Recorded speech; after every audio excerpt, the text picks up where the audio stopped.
দার্শনিকভাবে, বৈজ্ঞানিকভাবে এত স্মার্টলি তারা আজকে তাদের সামনে ইসলামী শিক্ষার গুরুত্ব, ইসলামী সলিউশন, এটার গুরুত্ব তুলে ধরেছেন।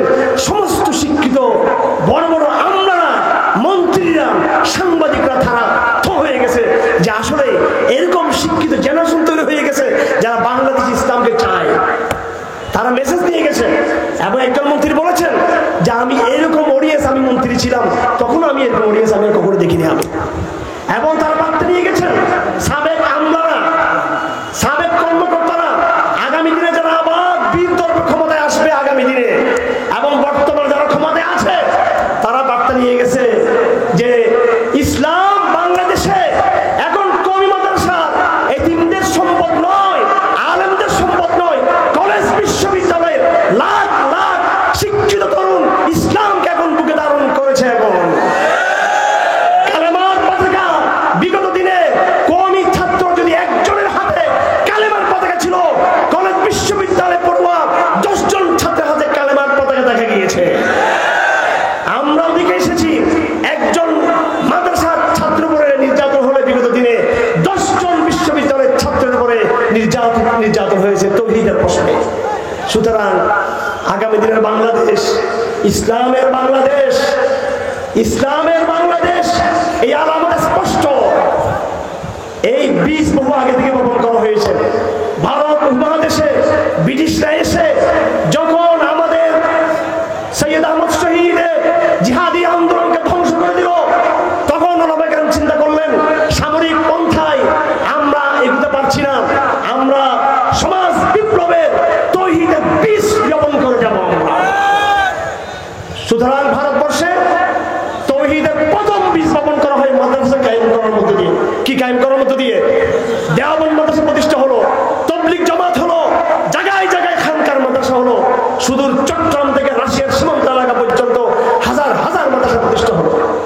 এটা ছিল সমাজ বিপ্লবের প্রথম বীজ, প্রথম বীজ। এরপরে তাবলীগ জামাতের কাজ শুরু হলো। তারা টার্গেট করলো 2 শ্রেণীর লোককে, একদম মূর্খ সাধারণ লোক যারা, তাদেরকে ওদের মধ্যে ইমানদার লোক তৈরি হয়ে আসলো, শ্রমিকদের মধ্যে, কৃষকদের মধ্যে, এবং জেনারেল শিক্ষিত ভাইদের মধ্যে তারা দিনের দাওয়াত দিতে লাগলো। এরপরে সত্য জেনেশন করতে হবে। আমি তাবলীগ জামাতের সাথে সব বিষয়ে একমত হই না হই, কিন্তু এটা তাদের অবদান। তারপরে রাগ করবেন না আমার জামাত শিবির ভাইয়েরা, বর্তমানের সময়ে 80 দশকে 70 দশকে জামাত শিবির আরো প্রিয় ছিল একটু। ব্যাপক দাওয়াতি কাজ তারা করেছে বিশ্ববিদ্যালয়ে। এক সময় এই কলেজ বিশ্ববিদ্যালয়গুলোকে ছাত্র ইউনিয়ন এমন ভাবে লেনিনবাদ, মার্ক্সবাদের দাওয়াত দিয়েছে, প্রায় ছাত্রদের মাথা নষ্ট করে দিয়েছে। তখন শিবির সেটার কাউন্টার করে সেখানে তার ইসলামের দাওয়াত দিয়েছে। আফসোসের বিষয়, যেই শিবির মানুষকে সমাজতন্ত্রের অভিশাপ থেকে রক্ষা করেছে কলেজ বিশ্ববিদ্যালয়ে, সেই শিবিরের একটা অংশ বর্তমানে কথায় কথায় কেন গণতন্ত্র বলে আমি তাদেরকে পুনর্চিন্তা করার দাওয়াত দিচ্ছি না, এটা নসিহত দিচ্ছি আমি। তারপরে জাকির নায়েকের পিস টিভি আসলো।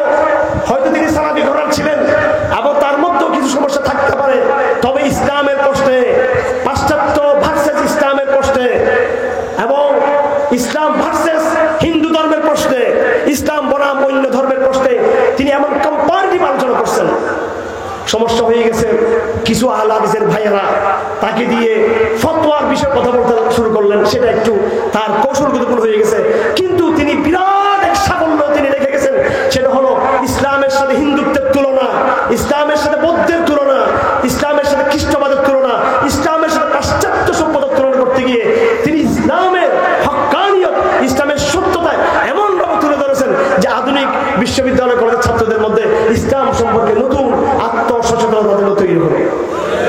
তারপর এরপরে 2013 সালে হেফাজত ইসলাম বাংলাদেশ যখন এই দেশের ইসলাম বিদ্বেষ তার চূড়ান্ত বিয়াদবি শুরু করলো।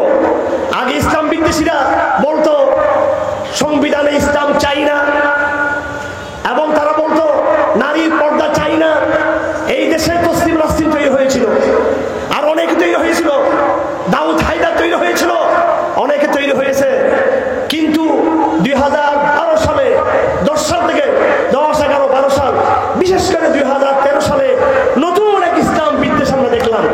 ইসলাম বিদ্বেষ কি? তারা শুধু ইসলামের বিরুদ্ধে কথা বলছে না, তারা এবার নাউজুবিল্লাহ আমার নবীর ইজ্জতের গায়ে হাত দিয়েছে। তারা আমার নবীর উলঙ্গ ছবি ছাপতে লাগলো।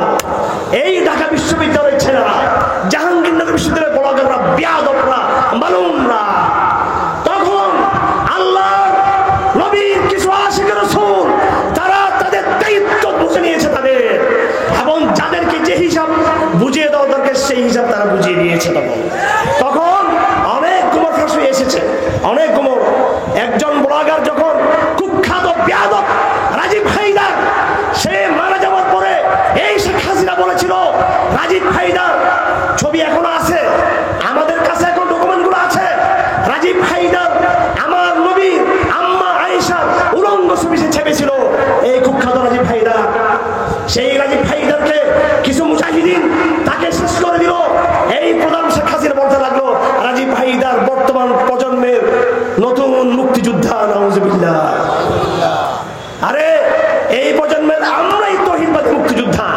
আমার ভাইয়েরা, সেই সময় হেফাজত ইসলাম বাংলাদেশ এই নবী বিদ্বেষের বিরুদ্ধে, নবীর সাথে বেয়াদবির বিরুদ্ধে, তখন হেফাজত ইসলাম দেশব্যাপী সংগ্রামের ডাক দিল। এটা ছিল বাংলাদেশে শিক্ষিত প্রজন্মের মাথায় চূড়ান্ত আঘাত। সকল শিক্ষিত প্রজন্ম সচেতন হলো, বাংলাদেশ দ্বিখণ্ডিত হয়ে গেল। আস্তিকদের বাংলাদেশ, নাস্তিকদের বাংলাদেশ। একদিকে জাফর ইকবাল, শাহরিয়ার কবির, মুনতাসির মামুন, আবেদ খান, প্রথম আলো, ৭১ টিভি, সময় টিভি, ডেইলি স্টার একদিকে, আর আওয়ামী লীগের বিরাট একটা অংশ একদিকে সেই সময়, আর একদিকে সকল তৌহিদবাদী জনতা, সকল তবলিগ হোক, চরমনাই হোক, হিজবুত তাহরীর হোক, জামাত শিবির হোক, সমস্ত ইসলামপন্থীরা হেফাজত ইসলামের পতাকা তলে সকল ইসলামপন্থী ঐক্যবদ্ধ হলো। যদিও ৫ মে শাপলা চত্বরে আমরা মার খেয়েছি, আদর্শিকভাবে আমরা এমন বিজয় লাভ করেছি, হেফাজত ইসলামের পরে আর শাহবাগ কোমর দাঁড়িয়ে আর তারা দাঁড়াতে আর সক্ষমতা পায়নি। তারা আগামী দিনে বাংলাদেশে শাহবাগ আর দাঁড়াতে পারবে না ইনশাআল্লাহ। অনেকে বলে আওয়ামী লীগ আবার ফিরে আসবে। আমি স্পষ্ট ঘোষণা দিতে চাই, আমার কোন কোন বোন তারা সামরিক বাহিনীতে ছিলেন, হয়তো রিটায়ার করেছেন, এক বোন ফোন করে বলতেছে যে আমাদের চট্টগ্রামে তো এখন ছাত্রলীগ এই বিশ্ববিদ্যালয়ে একটু হামলা করতেছে, বিভিন্ন গুঞ্জন শোনা যাচ্ছে, গুজব শোনা যাচ্ছে। শুনেন ভালো করে কথা, আপনারা চোখ কান খোলা রাখবেন। অনেকে বলছেন আওয়ামী লীগ আবার ফিরে আসতে পারে। আমেরিকার টাইম ম্যাগাজিন আওয়ামী লীগের কামব্যাক, হাসিনার কামব্যাক সম্পর্কে একটা আর্টিকেল লিখেছে এবং তারা তাদের মতো করে সতর্ক করেছে। আমার ভাইয়েরা, আওয়ামী লীগ যদি আবার ফিরে আসতে চায়, আমরা দুইভাবে স্বাগত জানাবো। কয়ভাবে? দুইভাবে। যদি তারা তৌহিদ নিয়ে প্রত্যাবর্তন করতে চায়, ঈমান নিয়ে প্রত্যাবর্তন করতে চায়, এদেশের মানুষের বন্ধু হয়ে প্রত্যাবর্তন করতে চায়, অতীতের সমস্ত বাবা জাতীয় তওবা করে প্রত্যাবর্তন করতে চায়, তাকে আমরা বুকে মিলিয়ে নেব আগামীতে। আর আওয়ামী লীগ যদি আবার ভারতের এজেন্ডা বাস্তবায়ন করার জন্য অতীতের নাস্তিকবাদকে বুকে ধারণ করে যদি আওয়ামী লীগ ফিরে আসতে চায়, এই দেশের লক্ষ লক্ষ কওমি ছাত্র, লাখ লাখ কলেজ বিশ্ববিদ্যালয় তৌহিদবাদী প্রজন্ম সেদিন তাদের চূড়ান্ত বিপ্লব রাজপথে সেদিন নামবে। সেই বিপ্লব হবে চূড়ান্ত বিপ্লব হবে সেদিন। বুঝাপড়া মাঠে হবে। কোথায় হবে? মাঠে। লড়াই শেষ হয়েছে নাকি? লড়াই কি শেষ? ৫ আগস্ট লড়াই শেষ নাকি? ভারত ৫ আগস্ট পরাজয় বরণ করেছে। ভারত এখন হলো আঘাতপ্রাপ্ত সিংহের মতো। সিংহের দাঁতে আঘাত লেগেছে, নাকে আঘাত লেগেছে, তার পেটে আঘাত লেগেছে, ভারত পাগল হয়ে গেছে। এই ভারত যে কোনো ভাবে চাইবে বাংলাদেশ ইসলামের বিরুদ্ধে একটা অভিযান চালানোর জন্য আপনাদের সকলকে প্রস্তুত থাকতে হবে। আমি বর্তমান সরকারকে বলবো, আমাদেরকে নিয়ে সন্দেহ করিয়ে এখানে কেউ বোমা তৈরি করতেছে না, কেউ এখানে পিস্তল জমা করে নাই। আওয়ামী লীগের পতনের সময় যে সমস্ত অস্ত্র লুটপাট হয়েছে, এগুলো কোন জিহাদের নামে লুটপাট হয় নাই। ভারত অস্ত্র লুটপাট করেছে, আপনাদের বিরুদ্ধে আপনি গৃহযুদ্ধ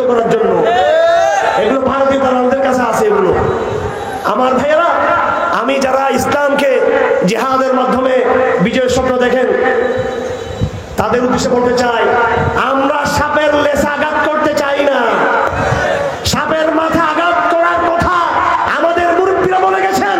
সাপের মাথা আঘাত হবে, আওয়ামী লীগকে করি না, বোঝাপড়া হবে ভারতের সাথে, আমেরিকার দালালদের করি না, বোঝাপড়া আমেরিকার সাথে আমাদের বোঝাপড়া। যারা বাইতুল মুকাদ্দাস আমাদের কাছ থেকে ছিনিয়ে নিয়েছে, আমরা সব পর্যবেক্ষণ করতেছি, সব পর্যবেক্ষণ করতেছি।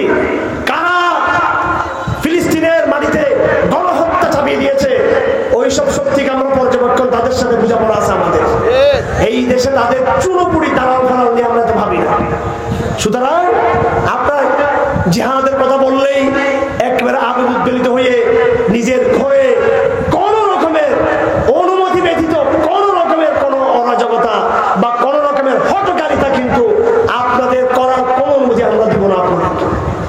আমরা কারাগারে গেলাম, দেখলাম কিছু সংগঠন গোয়েন্দারা তৈরি করে, হ্যাঁ, আবার কিছু কিছু অবশ্য আবেগ প্রবণ ভাইরা আছে।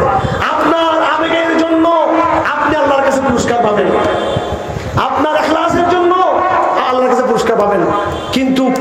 কিন্তু যদি আপনি রাসূলের সিরত বাদ দিয়ে, কি বাদ দিয়ে? রাসূলের সিরত বাদ দিয়ে। রাসূলের কি সিরত? নাকের ড্রপ নাকে দিবেন, কানের ড্রপ কানে দিবেন, চোখের ড্রপ চোখে দিবেন। কথা ঠিক নাকি বেঠিক?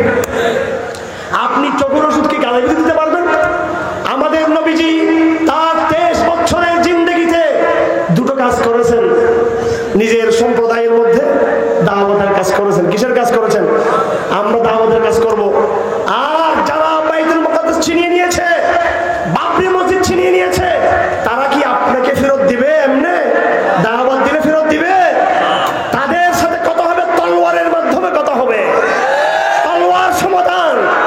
তলোয়ার ছাড়া বাইতুল মুকাদ্দাস মুক্ত হবে? তলোয়ার ছাড়া বাবরি মসজিদ মুক্ত হবে? তলোয়ার ছাড়া সারা বিশ্বব্যাপী খেলাফত কায়েম হবে? কিন্তু সেই তলোয়ার আপনি কি আপনার ঘরে চালাবেন? আপনার স্কুলে, আপনার মাদ্রাসায়, আপনার খানকায়, আপনার মায়ের বাবার উপর? তারা নাস্তিক, তাদের মধ্যে অনেকে আছে সংশয়বাদী, তাদের মধ্যে অনেক ইসলাম চায় না, অনেক ইসলাম বুঝে না। আপনি তাদেরকে দাওয়াত দিতে থাকবেন। কি দিতে থাকবেন?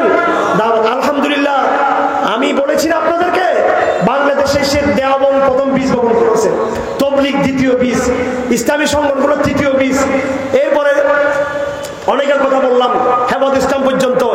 এই সমস্ত মেহনতের মাধ্যমে আলহামদুলিল্লাহ আধুনিক শিক্ষিত প্রজন্মের মধ্যে এখন ইসলামের আওয়াজ আলহামদুলিল্লাহ তাদের হৃদয়ের মধ্যে তৈরি হয়েছে আলহামদুলিল্লাহ। সুতরাং উই আর হোপফুল, আমরা আশাবাদী, ইনশাআল্লাহ আমরা আশাবাদী।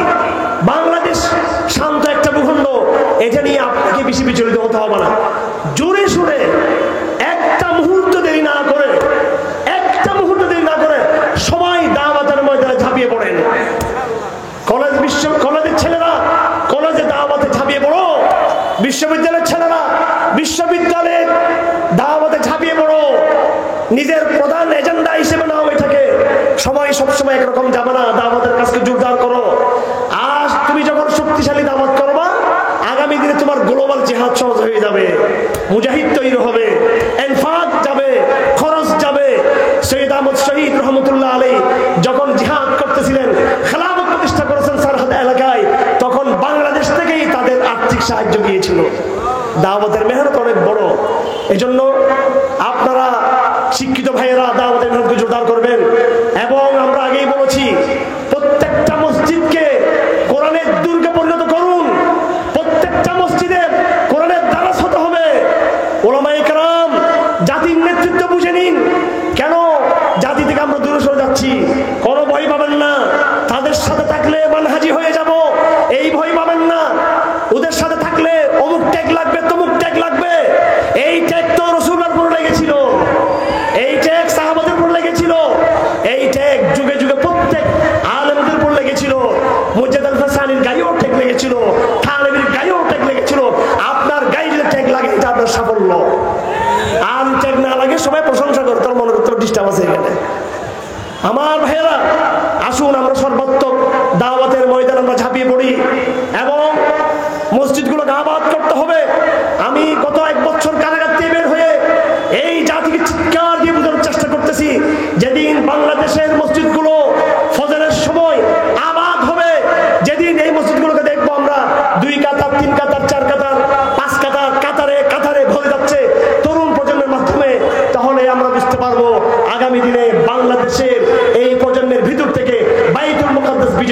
হাজির হবে। আর যদি মাহফিলে স্লোগান তোলেন নারে তাকবীর লিল্লাহি তাকবীর, কালেমার পতাকা উত্তোলন করলাম, ফেসবুকে সময় কাটাইলাম, ফেসবুকে জিহাদের জজবা ফ্যান্টাসি সব শেষ করলাম, রাত 12টা 1টা 2টা তোমার যাচ্ছে ফেসবুকে, হোয়াটসঅ্যাপে, অনলাইনে, আর তোমার ফজরের জামাত যাচ্ছে কম্বলের তলে, তোমার মতো ফাসিক ইমানদার দিয়ে দিন বিজয়ী হবে না। এজন্য যারা তৌহিদবাদী প্রজন্ম আছেন, তৌহিদবাদী ভাইরা আছেন, আপনাদেরকে আজকে ঘুরে দাঁড়াতে হবে, আপনাদেরকে ফেসবুক দূরে সরাতে হবে। এশার পরে কোন ফেসবুক চালাবেন না, এশার পর কেউ অনলাইনে থাকবেন না। ফজরের সময় আল্লাহর ওয়াস্তে ফজরের সময় মসজিদগুলোকে আবাদ করেন, ফজর ক্যাম্পেইন করেন, ফজরের সময় ডেকে দেন, এবং প্রত্যেকটা মসজিদে দৈনিক কিংবা সাপ্তাহিক আপনারা তালিম চালু করুন, তরুণদেরকে ঐক্যবদ্ধ করুন, তরুণদেরকে সংঘবদ্ধ করুন, জায়গায় জায়গায় দাওয়াতের ইউনিট প্রতিষ্ঠা করুন, সিলেবাস পাঠ করুন। আল্লামা শহীদ থানবীর হায়াতুল মুসলিমিন, সমাজ বিপ্লবের জন্য সমাজ সংস্কারের সেখানে সমস্ত কিছু দেওয়া আছে। সৈয়দ কুতুবের সমাজ বিপ্লবের ধারা মাইলস্টোন, সেখানে সমাজ বিপ্লবের রাজনৈতিক চেতনা সেখানে রয়েছে। মোহাম্মদ কুতুবের ভ্রান্তি বারাজুল ইসলাম, সংশয়বাদী আধুনিক শিক্ষিত ছেলেদেরকে দিন বোঝার জন্য সেখানে মেসেজ রয়েছে। আরো অনেক সিলেবাসের বই রয়েছে, সেই সিলেবাসের বইগুলো পড়ুন। আমরা সবগুলো আপনাদেরকে সরবরাহ করব। নিজেরা শিক্ষিত হন, অন্যদেরকে শিক্ষিত করেন, সংঘবদ্ধ হন, সংগঠন কায়েম করুন। কোন দলের কথা বলতেছি না আমি। যারা যেখানে আছেন ইউনিট কায়েম করেন। আপনার ইউনিটের দায়িত্ব হবে, সেই ইউনিটে একজন আমির থাকবে এবং অন্যরা জিম্মাদার থাকবে। সেই ইউনিটের দায়িত্ব হবে, পাঠাগার থাকবে, মসজিদ থাকবে, মসজিদে নামাজের ক্যাম্পেইন হবে, মসজিদে আপনারা কোরআনের দারাস কায়েম করবেন এবং সপ্তাহে পাঠাগারে মসজিদে আপনাদের পাঠচক্র হবে, সিলেবাস আমরা দিব, আপনারা পাঠচক্র করবেন। মাঝে মাঝে ঢাকায় চলে যাবেন, আলেমদের সোহবতে চলে যাবেন, চট্টগ্রামে আমাদের চলে আসবেন। আমরা আপনাদেরকে কলমে খাতায় বোর্ডে প্রশিক্ষণ দিয়ে দেখাবো কিভাবে কি কাজ করতে হবে। রাসূলের সিরাতকে সামনে রাখবেন। আমার ভাইয়েরা, হয়তো আপনি জসিমুদ্দিন রহমানকে সবসময় পাচ্ছেন না, পাবেন না, আমাকে হয়তো ব্যস্ততার কারণে পাবেন না। আর আমরা কি বেঁচে থাকবো সবসময়? আমি আপনাদেরকে বলে যাই, ওসিয়ত করে যাচ্ছে আপনাদেরকে, আপনার সামনে রাসূলুল্লাহ সাল্লাল্লাহু আলাইহি ওয়াসাল্লাম আছে, তার 23 বছরের জীবন আপনার সামনে আছে। আপনি আল্লাহকে বলেন, হে আল্লাহ, এই জনপদে আমি কিভাবে কাজ করব? এই দুনিয়াতে একদিকে আমেরিকার গুন্ডামি, আরেকদিকে ভারতের রাজত্ব, আরেকদিকে মায়ানমারের, আরেকদিকে এই দেশ ওই দেশ। হে প্রভু, চতুর্দিকে কুফফার আমাদেরকে ঘেরাও করে ফেলেছে। আপনি আমাদেরকে কাজের মেথড, কাজের পদ্ধতি, কাজের পন্থা আমাদেরকে শিখিয়ে দেন। আল্লাহ পাক আপনাকে হেদায়েত দিবে, আল্লাহ আপনাদের সমস্ত পথকে সহজ করে দিবেন ইনশাআল্লাহ আজিজ। অস্থির হবার দরকার নেই, কাজ শুরু করুন, আজকে থেকে কাজ শুরু করুন। এবং আমি বলবো পুরো এই এলাকা, কিরম এই শিবপুর এলাকা, পুরো শিবপুর এলাকায় মিলে আপনারা শুধু বার্ষিক একটা আনুষ্ঠানিকতার মাহফিল না করে শিবপুরে ওলামায়ে কেরামদেরকে নিয়ে এবং যারা তরুণ তৌহিদবাদী আছে তাদেরকে নিয়ে আপনারা শক্তিশালী সংগঠন আপনারা করেন এবং আপনারা একটা ফান্ড ব্যবস্থা করেন। এই ফান্ড থেকে আপনারা বাইতুল মুকাদ্দাসের মুসলিমদের টাকা দিবেন, আর কানের মুসলিমদেরকে সাহায্য করবেন। কারাগারে নির্যাতিত আমার আপনার ভাইরা রয়েছে, তাদের মুক্তির জন্য আপনারা সাহায্য করবেন। এইভাবে আপনারা শক্তিশালী ফান্ড কায়েম করুন, নিজেদের স্কিলকে ডেভেলপ করুন, যোগ্যতাকে ডেভেলপ করুন, তৌহিদের সবক গ্রহণ করুন। আমার ভাইয়েরা, আল্লাহ পাক সুবহানাহু ওয়া তাআলা আমাদের সকলকে তৌফিক দান করুন। আমাদের কাজ অনেক কাজ। যদি এখন থেকে প্রিপারেশন না নিই, এখন থেকে যদি প্রস্তুতি গ্রহণ না করি, প্রত্যেককে আমি বলবো নিজে ইমানের পাঠ শুরু করবে তৌহিদ থেকে। কোত্থেকে? যারা আজকে এখানে মাঠে এসেছেন, আপনাদের প্রত্যেককে বলবো সূচনা করতে হবে ইমান ভঙ্গের কারণ থেকে, তৌহিদ থেকে, শিরিক থেকে। আপনি তৌহিদের ব্যাখ্যা দিলেন, তৌহিদের প্রতিদ্বন্দ্বী শিরিক বুঝলেন না, সেই তৌহিদ অপূর্ণাঙ্গ তৌহিদ। কথা ঠিক নাকি বেঠিক? আপনাকে শিরিক জানতে হবে। শিরিক কি ১৫০০ বছর আগে সেটা শিরিক, নাকি শিরিক এখনো আছে? ১৫০০ বছর আগে মক্কাতে শিরিক ছিল মূর্তির আকারে। কিসের আকারে? মূর্তির আকারে। আর এখন সেই শিরিক আমাদের সিলেবাসের পাতায় পাতায় পাতায় পাতায়। কথা ঠিক না বেঠিক? শিরিক কোথায়? আমাদের সিলেবাসের পাতায় পাতায়। লালনবাদ, রবীন্দ্রবাদ, মুজিববাদ, লেনিনবাদ, মার্ক্সবাদ। কথা ঠিক না বেঠিক? বিজ্ঞানবাদ, মানবতাবাদ, জাতীয়তাবাদ, গণতন্ত্র, এই তন্ত্র, গণতন্ত্র, সমাজতন্ত্র, ধর্মনিরপেক্ষবাদ, সব বাদ মানে হচ্ছে কুফর। সব বাদ দিতে হবে। ধর্মনিরপেক্ষবাদ বাদ দিতে হবে, জাতীয়তাবাদ বাদ দিতে হবে,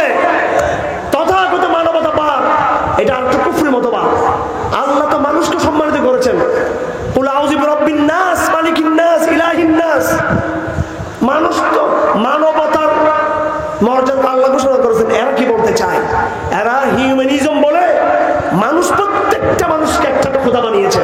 মোহাম্মদ কুতুব তার বইয়ে লিখেছেন, বিংশ শতাব্দীর জাহেলিয়াত বইয়ে লিখেছেন, এক সময় মানুষ প্রকৃতি পূজা করত, এরপরে মূর্তি পূজা করতে লাগলো, তারপরে ব্যক্তি পূজা করতে লাগলো, ফেরাউনকে শাসক, আবার মূর্তি পূজা করতে লাগলো।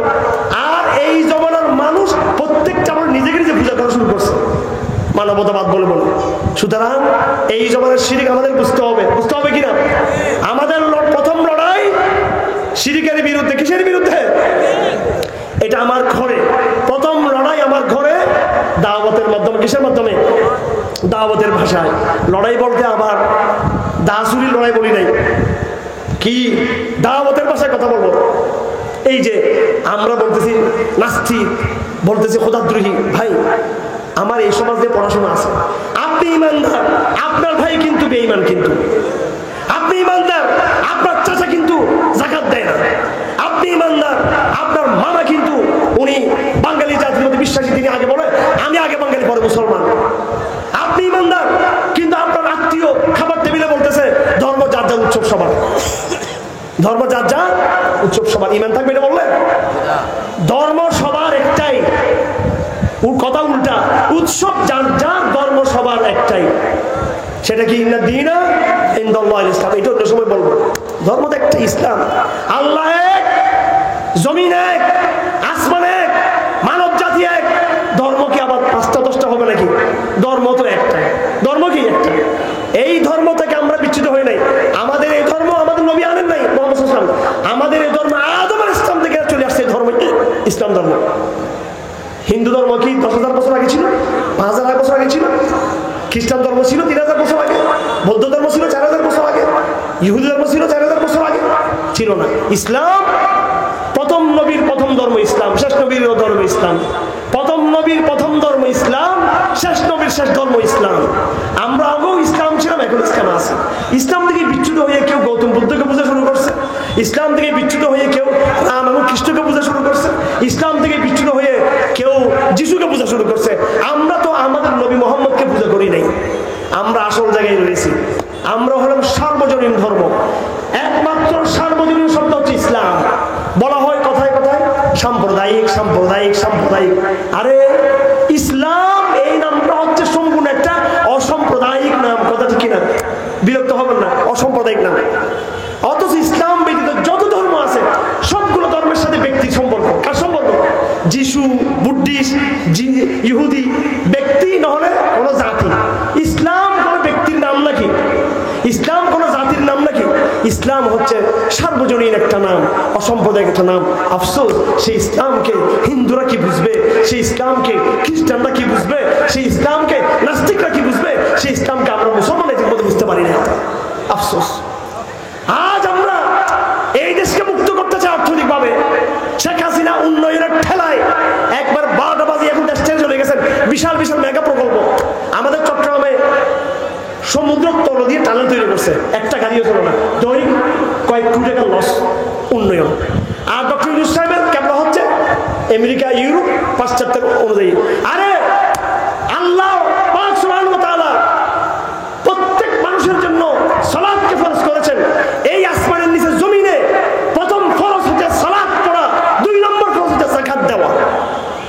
বাংলাদেশের সমস্ত নাগরিকরা যাদের উপর যাকাত ফরজ, তারা যাকাত দিলে এই দেশে গরিব মানুষ থাকতে পারে?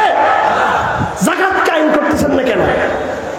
আপনারা যারা ক্ষমতায় আছেন টেনশনে আছেন, রাষ্ট্র কেমনে চালাবো, টেনশন করিয়েন না, বহুদিন থাকতে পারবেন। যাকাতকে বাধ্য করে দেন, আইন করে দেন। এবং লুটপাট যারা করে তাদের কেনা, আলেম উলামা ইমানদার আমলাদের মধ্যে যারা নীতিবান দুর্নীতিমুক্ত আমলা আছে অনেক, আমরা চিনি, আলহামদুলিল্লাহ এখনো চিনি ভালো ভালো আমরা। ওদেরকে যাকাত ফান্ডের দায়িত্ব দেন। আমরা মানুষ থেকে যাকাত নিয়ে আমরা এমন ভাবে দারিদ্র্য উন্মোচন করবো, এই সমাজে 2 বছরের ভিতরে বাংলাদেশে দরিদ্র মানুষ অর্ধেকের নিচে চলে আসবে। এটা বাস্তব, মহাসত্য। এটা ইসলামের এজেন্ডা নিতে চাই না আমরা। হ্যাঁ, এইভাবে ইসলামের এক একটা আইনের মধ্যে, এক একটা বিধানের মধ্যে মহান কল্যাণ রয়েছে। ইসলামের দিকে না গিয়ে আমি আমেরিকার দিকে একবার, ভারতের দিকে একবার, চায়নার দিকে একবার, তারা তো তোমাকে তাদের গোলাম বানিয়ে রাখবে তারা। আর ইসলাম তোমাকে স্বাধীন বানাবে, নিজের পায়ে দাঁড় করাবে ইসলাম তোমাকে। আজকে আমরা সেমিনারে সেটাই বলেছিলাম,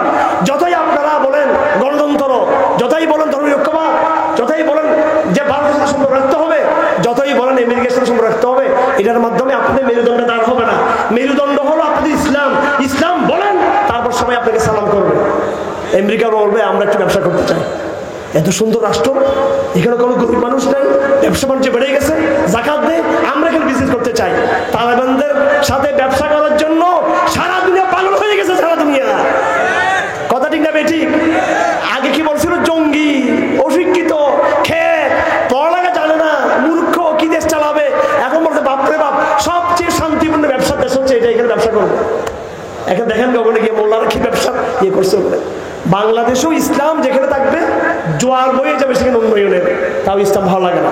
আমার ভাইরা আসুন, শেষ কথা তৌহিদপন্থী তরুণ ভাইদের উদ্দেশ্যে, আপনারা আজ থেকে লড়াই শুরু করুন নিজের বিরুদ্ধে। কার বিরুদ্ধে? ফজরের সময় সেই লড়াই শুরু হবে, ঠিক আছে ইনশাআল্লাহ। প্রত্যেকে আজ থেকে প্রতিজ্ঞা করেন, আর কোনোদিন মসজিদের বাইরে ঘরে নামাজ পড়বে না, নামাজ কাজা হবে না। ফজরের সালাত দলে দলে ফজরের মসজিদে গিয়ে আমি মসজিদকে আবাদ করবো। 1 নম্বর ওয়াদা করতে পারবেন তো? 2 নম্বরে মসজিদে কোরআন দার্স কায়েম করবেন, আমাদের সিলেবাসগুলোর পাঠ্যক্রম করবেন, ইউনিট কায়েম করে আপনারা কাফেলাবদ্ধ হবেন, ঠিক পারবেন তো ইনশাআল্লাহ। এবং আগামী দিনে যে কোনো চ্যালেঞ্জ, হুমকি আসবে, চোখ কান খোলা রাখবেন। যদি এইভাবে আমাদের কাছে চলবে বিনা বাধায়। যদি কেউ ইসলামকে চ্যালেঞ্জ করতে চায়, কেউ আবার জুলুম করতে চায়, যারা যেখানে আছেন ডাক দেওয়ার সাথে সাথে সবাই নেমে পড়বেন তো, সবাই পড়বেন তো সবাই। যদি আপনার ঈমান মজবুত থাকে আপনি দাঁড়াতে পারবেন, ঈমান মজবুত থাকে দাঁড়াতে পারবেন না। এবং প্রশাসনের সাথে, এখন প্রশাসনের দিল নরম, আপনি দাওয়াত দিচ্ছেন না কেন প্রশাসনকে?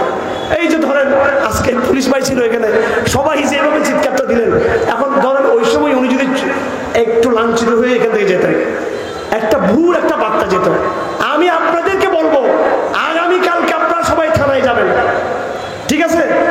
এই হুজুর এখানে আমাদের মুরব্বী আছেন, ওনাকে যত অফিসাররা আছে, আপনাদের যারা এখানে টাকা পয়সা আছে, আমাদের ওসি সাহেবের থানায় যত শিক্ষিত পুলিশ আছে, সবাইকে আমার পক্ষ থেকে, মানে টাকা আমি দিতে পারবো না, আমার পক্ষ প্রতিনিধি হবেন, বা টাকা রাখলে দিয়ে দিলেন, সমস্যা কি, অসুবিধা নেই। আপনার সবাইকে আর রাহিকুল বক্তব্য হাতিয়ে দিবেন সবাইকে, ঠিক আছে? আমি তো পুরো বাংলাদেশের মাথার ছাত্রদেরকে বলছি, সবাই এখন থানায় যান, সবাই গিয়ে এখন পুলিশের সাথে বসো। আমরা আসলে কেমন জানি, আর হাসিনা পুলিশকে কেন ব্যবহার করছে?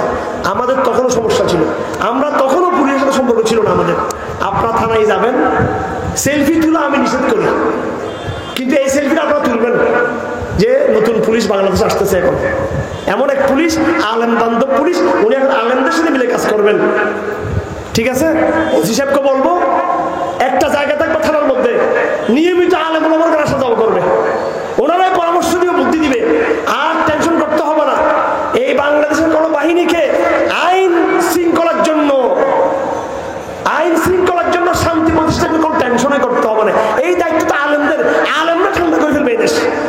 এই জন্য আলেমদেরকে স্পেস দিতে হবে, নতুন একটা বাংলাদেশকে গড়তে হবে দাওয়ার মাধ্যমে। কিসের মাধ্যমে? আপনার থানায় যাওয়াটা আপনার দাওয়াতের অংশ, এসপির কাছে কোরআনের তাফসীর নিয়ে যাওয়াটা দাওয়াতের অংশ, এডিশনাল এসপির কাছে, ডিসির কাছে এবং ইন্সপেক্টরের কাছে কোরআন শরীফ নিয়ে যাওয়াটা কিসের অংশ? আপনার দাওয়াতের অংশ। আমরা বাল্যকাল থেকে আমাদের দাদারা ক্ষমতায় ছিল, আমি আমার ছোটবেলা থেকে আমার আব্বাকে দেখছি, আমার বাবাকে দেখছি। এই দাউজ্জামান চৌধুরী সচিব ছিলেন, এরপরে আব্দুল মাজিদ কমান্ডার বিমান বাহিনীর, এরপর এই যে জামাল সাহেব ছিলেন, উনি বিমান বাহিনীর চিফ কমান্ডার ছিলেন। আমি দেখছি ওনাদেরকে নিয়ে আমার বাবা কাজ করতেন, দাওয়াতি কাজ করতেন।